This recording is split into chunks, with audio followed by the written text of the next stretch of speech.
Hey guys, just want to make another video. This one kind of a different video. It's going to be showing off the old stuff I used to EDC. Yeah, I guess I'll call it Ghosts of EDC Past. Give it a little spooky. Not really, but you know what I mean. Yeah, this is just going to be stuff that I used to carry, and for whatever reason, I don't carry it anymore. Some of the stuff, it either broke, or I got better stuff that I like more. Yeah, I'll start off, let's see, I'll start off with the boring stuff. Well, not boring stuff, but stuff you guys probably won't be too interested in. And I'll move on to the old knives I used to EDC, because there's some good nostalgia there. First off, this is really boring. This is just a lanyard I used to carry. I made this. This was my school's colors, purple and gold. Yeah, I like this. It was nice and flexible. It was fun to kind of wave my keys around, and when I was bored, it was just fun to play with. But yeah, took that off, put on the new lanyard, which has my university's colors, white and blue, so that's cool. Yeah, I was really proud of that. I got lots of compliments on it. Let's see. My old Maglite. This was actually, well, this is the Maglite, an incandescent Maglite AAA. It takes two AAA batteries. As you can see, it still works very well, I might add. I mean, Maglites, you can never go wrong with a Maglite, honestly. I don't know why I don't carry this. I love this. I actually polished this up myself. I de-anodized it. It was black, and then it had some company's logo, which I didn't like, so I figured that was grounds to completely strip the anodizing off of it. I used like caustic lye and stuff. It was ridiculous, but it was fun. I think it came out nice, nice and shiny. It's a little bit scratched up just from all the wear I put it through. I don't know if you can see that, but let's see. Yeah, you can tell it's all scratched up. But I like it. I mean, I'm never gonna get rid of this. It's a nice flashlight. Speaking of Maglites, this is my Maglite XL200. Man, this thing is awesome. I wish that they could condense this into a smaller package, maybe run it off of a single cell, which I doubt would be possible, but it's awesome. It's got all the modes, on, strobe, dim, and then, it's a lot smoother than the video shows, but, yeah, just the PWM messes with it. Anyway, this is the beacon mode. You twist it, and it turns on. You see off, on, and then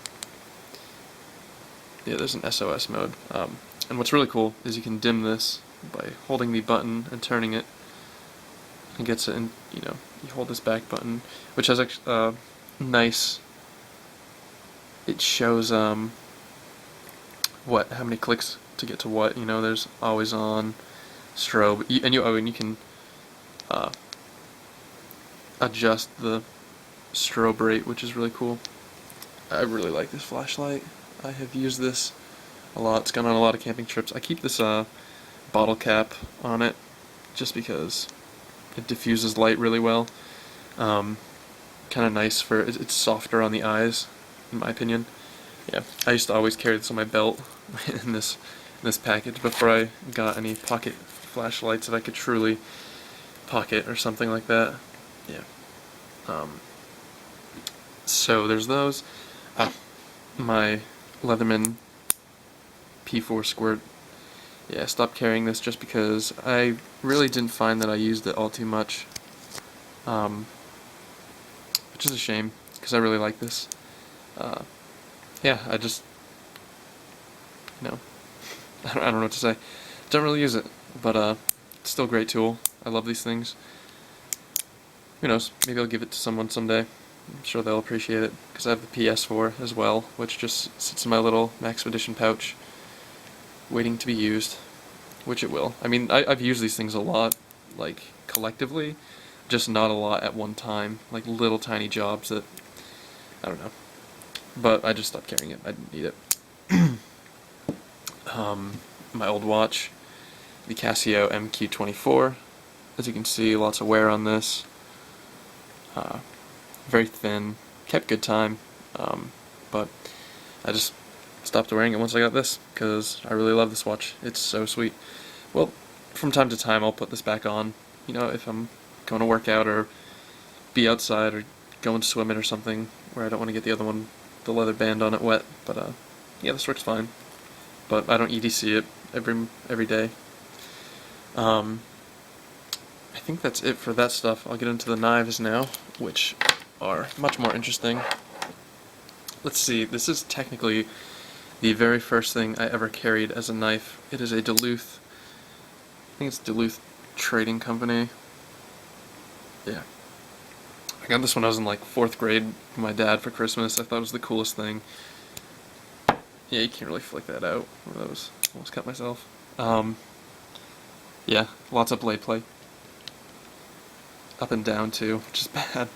Very late lockup, as you can see it's all rusted now from not being used or maintained properly. Oh, and that edge is just horrible. I mean, that's what happens when you give a little kid a knife and tell him to go play in the woods. So, just cringing looking at this. Like, the scales are shifting, the screws are like stripped. But, I'll always have a special spot in my heart for a knife like this. I mean, yeah, this was like my knife when I was little. It was cool. Let's see. My Spyderco Bug, which, as you can see, is broken. I don't know how this happened. Like, I honestly don't remember what happened that caused this to break. I just remembered it was broken one day. And I can't tell if this part is just a back spacer and then there was the actual back spring, or maybe the whole back spring itself broke, but who knows. I used to carry this thing a lot, just in my pockets. It would just hide in there, my little change pocket on my jeans. I mean, technically it's still a functioning knife. It's got an edge, but I wouldn't ever use this, clearly. I don't think anyone in their right mind would. But yeah, just a cute little Spyderco Bug. One of my first knives I ever bought with the intention of EDC. Its older brother, the Grasshopper. I used to carry this all the time, as you can see by the handles on there. I just stopped because I got bigger, better knives that actually locked. Which, I mean, this locks pretty tight for a slip joint, but I mean, it's just not what I was looking for. The steel isn't great. Holds an edge, or takes an edge really well. Doesn't hold it very long, but yeah, this is a nice little thin knife if you're looking for a small slip joint. I definitely recommend it. Although I think the Kiwi would be a better option, in my opinion. But yep, Spyderco Grasshopper. That's a cool knife. And let's see, the Sanren Mew 710. I think that's the name of this. Hang on. There's a Benchmade 710, I think. Maybe they're trying to steal model names, because I know they did the Axis folder. Who knows, but yeah, these are great knives. Very cheap, but for the price, you really can't beat them. I put my own little acid etch tiger striping on there. Didn't come out too great, but it was just an experiment before I did it on some other knife. But yeah, this thing, it always locked up really well, and you could flick it out really fast. Like this thing, this is one of my smoother knives, believe it or not. It just flicked out really easily, and the lockup was pretty good. I mean, that's like 50%. The only thing I didn't like was how it was tipped down, and you couldn't adjust it, but that's alright. I mean, I only carried this for, I think it was like a couple months, but I usually just put it in my pocket. I don't know, it was cool. Definitely like it. This really added no grip, but the pivot was really good, now that I'm thinking about that. It was one of the D-shaped barrels on it, so it didn't rotate as you were turning it. You know, some cylindrical ones just rotate and you can never tighten them unless you have two bits and you go in opposite directions, but I like that when I was taking this apart. I noticed that, thought it was really cool. Opinel number 8. You guys saw my review on this. This is a great knife. Don't get me wrong, like, I love this thing. I'd be fine just carrying this if it was all I had. Like, I wouldn't have any complaints about it, but I don't know. It just, It's kind of thick in my pocket. Didn't really like it. The way it carried in the pocket. I really should have got a pouch for it or something. But this did go with me on some hiking trips in the White Mountains. Those were really fun. This came in handy a lot. Food prep and whatnot. It was good. It's a reliable knife. You can't beat these. I mean, they're very nice looking knives. Speaking of hiking knives, this is my Victorinox altimeter. Let's see if this, yeah, that might be right. Who knows? But feet above sea level. Yeah. And this got all the tools. They're all still razor sharp because I maintain them really well. I love this thing. Screwdriver and everything. Toothpick. It also tells the temperature, which that might be right. Don't know. It feels kind of cool down here, but then again, cool in the summer is usually around 65, around 70, I guess. Yeah, it's got that cool little battery that it uses. I took the battery out of that. I don't know why that's still working. Oh, there we go. Easy to replace. Oh, there we go. Yeah, this thing is sweet. I like it. I've tried selling it before, but I'm glad I didn't because, I don't know, it's kind of unique. I like it. It's definitely a good hiking knife. If you ever need to see what altitude you're at, I mean, just adjust it the day you leave and you'll be fine. Yeah, Victorinox altimeter, sweet knife. And then all that's left of this last one is the blade. This is the Kershaw Chill.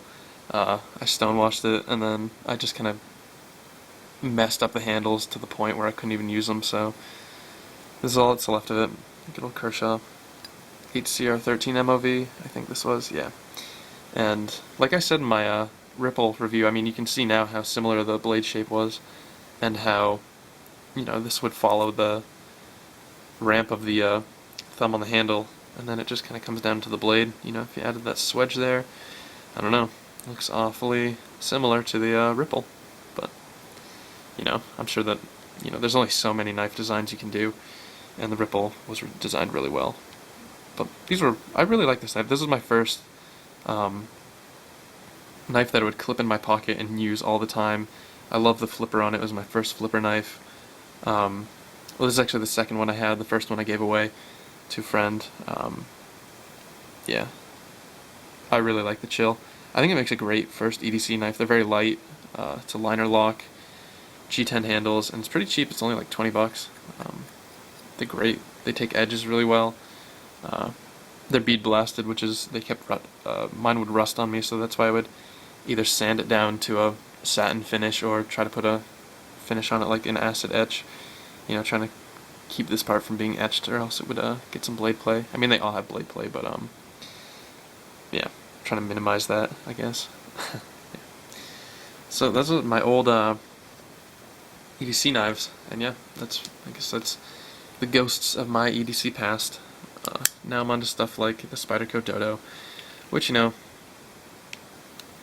this would be fine for EDC gear. Like, you could get away with any of this. This is just one of those, I enjoy using this more than I would use these, so that's why I like this. Yeah. This is the third video this has appeared in one day. That's crazy. Yeah, I really like this knife. I'm glad that I have it. I've wanted one for so long. It's so awesome. I just love playing with it. Love that bearing lock. Just get a quick close-up. Anyway, while this focuses, I'd encourage you guys to do, anyone watching this who makes videos, to make one of these. I'd really love to see what you guys used to carry. I think it's fun to look at where you come from as far as your EDC roots. It makes it sound like a family thing, like, oh, what country are you from? Anyway, this is going on for a while, so I'm going to end it now. Thanks for watching, and be sure to actually make a video, because it'd be really cool. I really want to see some of your guys's, like, off the top of my head. Actually, I don't know. Just make a video. That'd be cool. I'd really want to see it. Thanks for watching. See you in the next video.